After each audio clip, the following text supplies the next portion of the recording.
Welcome to Believers IAS.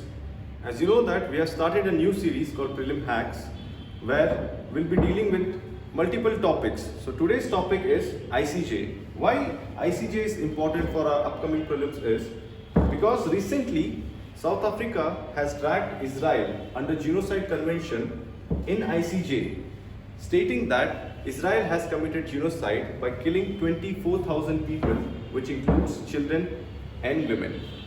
So let's see what power ICJ has and what is ICJ.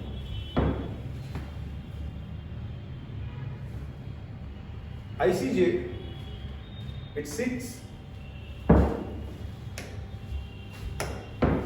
seated at Peace Palace in The Hague, established in June 1945 by the Charters of Union.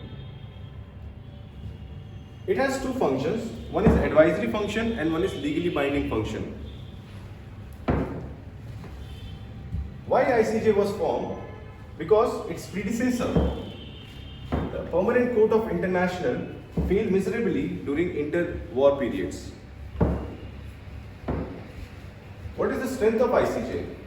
The total strength is 15 judges who are appointed for 9 years through separate and simultaneous election at UNGA and UNSC.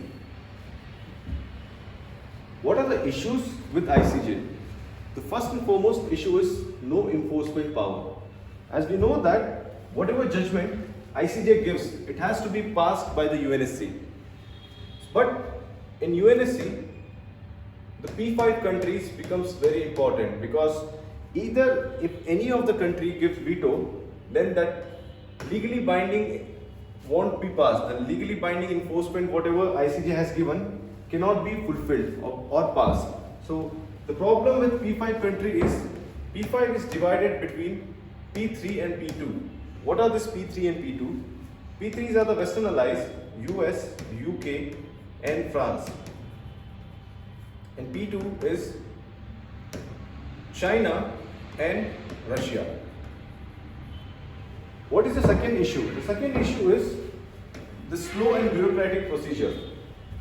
The third issue is in 2009, Gambia had filed a case against Myanmar. As we know that there was a case going on called Rohingya refugee crisis in Myanmar. But it took 2.5 years to deliver a provisional measures by ICJ. So you can see it's a time-taking process. What is the relevance of the court?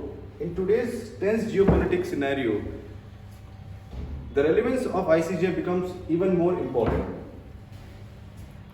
Advisory roles, we have already discussed that it has two roles.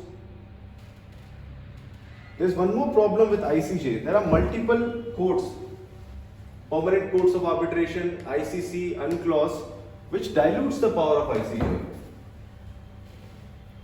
And in the last slide, we have discussed the differences between the ICJ and ICC. So what is ICJ? It's established under UN and it is established under Rome Statute. ICJ, no jurisdiction to try accused individuals, but ICC can try individuals. So these are some basic difference between ICC and ICJ. So this is it for today. I hope you're liking the video. If you like the video, please do subscribe to our channel. Thank you.